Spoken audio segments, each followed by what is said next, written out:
We've compared all 6 current iPads in great detail. The displays very precisely, the processors of course, the speakers when listening to music, and naturally the accessories as well. Today we will tell you which iPads are the best, which ones suit you best, and when it's worth opting for the better option so that you don't waste your money. Starting with the Apple iPad 10, the basic iPad is available starting from $350, making it the cheapest model that lives up to its price actually. You get a very nice 10.9-inch IPS display that at 500 nits is just as bright as the iPad mini and Air 11-inch and better than many Android tablets. Unfortunately, it has one major weakness: it's not fully laminated. This means that there's an air gap between the IPS panel and the touchscreen, which is very noticeable once you know about it. Therefore, it can sometimes look like you're not touching the display directly, especially when using the Apple Pencil. The tablet supports the first generation Pencil. While it's a good stylus, you need an extra adapter for that because the iPad 10 has a USB-C port and the Pencil requires a Lightning one. Alternatively, you can use the Apple Pencil USB-C, which however is not pressure sensitive. When purchasing, you can choose between different colors and 64GB or 256GB of internal storage, as well as optional 5G. The iPad 10 is compatible with the Magic Keyboard Folio. This consists of a separate back cover with a built-in kickstand and a keyboard with an integrated touchpad. As is typical for Apple, the keyboard cover is unfortunately quite expensive at around $250, but it works great. It runs iPadOS 18 like all other current iPads. However, the Stage Manager is not supported. Moreover, the iPad 10 features a 12-megapixel rear camera and a 12-megapixel landscape front camera, which is great for video chats. It has stereo speakers and uses Touch ID in the power button. The Apple A14 chipset provides mediocre performance. Mediocre only in a world with M processors, because graphics performance is actually better than that of the Samsung Galaxy Tab S9 series, as you can see in these benchmark results. Almost all games can be played at the highest graphics settings, with only very few exceptions. The processor and graphics performance are really good for the price. We highly recommend the iPad 10 because of its price-performance ratio. Most should be very happy with it, and this is especially true for students, for example. But if you work a lot with the Pencil, or you're looking for an iPad that's more future-proof for gaming, then you should take a look at the device after the next one on this list. The smallest and next one on this list is the iPad mini 6. It remains one of the best 8-inch tablets on the market. For around $500, you get an 8.3-inch IPS display that can display more colors than the iPad 10 and also reaches up to 500 nits of brightness. While the iPad's mini display is fully laminated, another downside appeared in our review. When you scroll in portrait mode, a kind of jelly or rolling shutter effect is visible. It looks as if one side of the display updates faster than the other, which we rarely found that disturbing in everyday use, but it can be. You can read more about this in our review. The iPad mini is compatible with the Apple Pencil 2, which you can charge wirelessly on the tablet.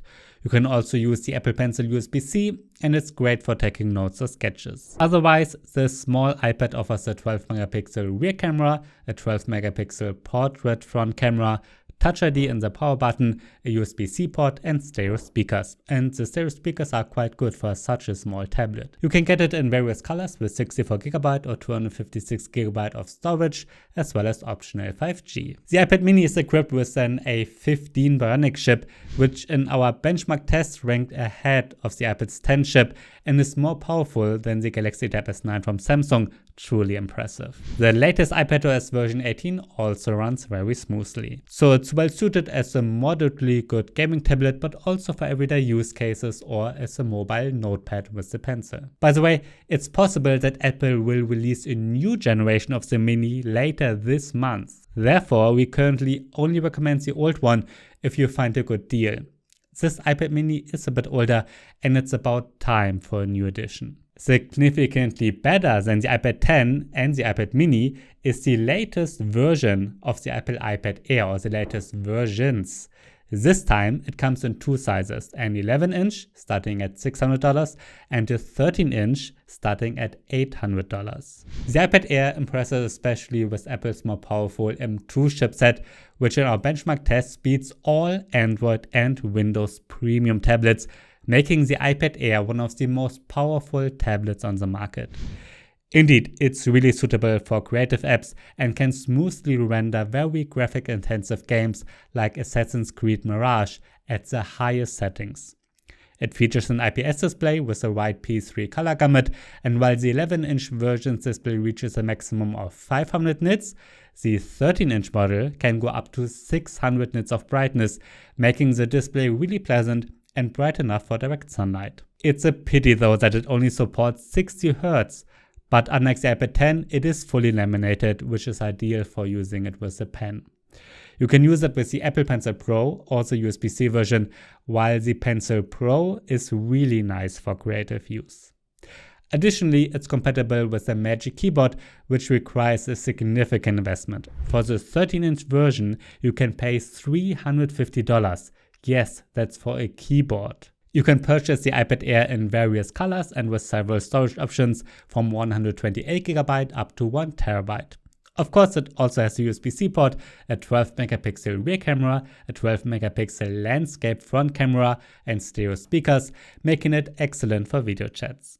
In our review, the 13-inch version of the iPad Air combined with the Magic Keyboard also proved to be a possible MacBook or notebook alternative if you can do without some desktop features.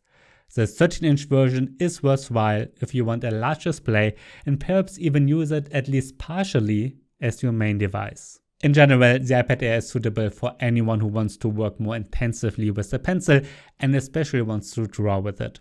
Unlike the iPad 10, the display is laminated, as I said, which is an important difference. The additional processor power is also great, of course. And if you need as much of that as possible, take a look at the next one. The two newest Apple iPad Pro tablets, these two, are the best tablets on the market. Really good, but also really expensive. Prices start at $1,000 for the 11-inch version and $1,300 for the 13-inch.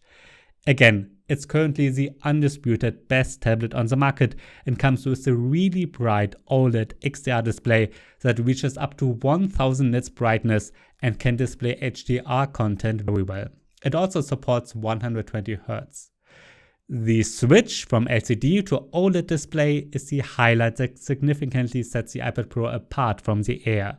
It also has the brightest display of any tablet and surpasses the Samsung competition. We also compared it with the latest S10 Ultra from Samsung, and Apple is clearly better here. The Apple Pencil Pro and USB-C Pencil are supported. There's also a new Magic Keyboard exclusively available for the Apple Pro, which feels significantly more premium as it's partially made of metal and also has a larger touchpad and function keys. You can buy the iPad Pro in two colors, with storage capacities from 256GB up to 2TB, and for the model with 1 or 2TB, you can also opt for nano texture glass. Otherwise, it offers a USB-C port with Thunderbolt 4, a 12MP rear camera that can even record videos in ProRes, and it also features the 12MP landscape front camera and 4 stereo speakers. Apple has also stepped up the processor here. The iPad Pro is equipped with an M4 chip, exceeding all our expectations. In our benchmark test, the Pro version is significantly ahead of the iPad Air, making it a real powerhouse that puts some desktop computers in the shade. Graphic-intensive games at the highest settings pose no challenge, and it's well suited for photo or video editing, even with large video files like ProRes RAW. The two models with 1 or 2TB of storage capacity also have 16GB instead of 8GB of RAM. The iPad Pro offers everything you want in a premium tablet.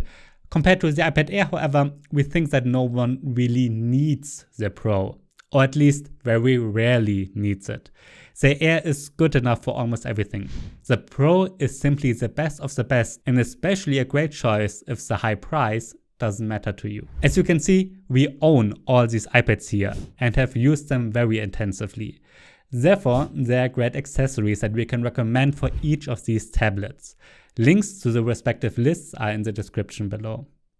And be sure to subscribe to the channel. As you can see, we not only review every iPad, but pretty much every tablet out there, and we've got tons of exciting videos coming up.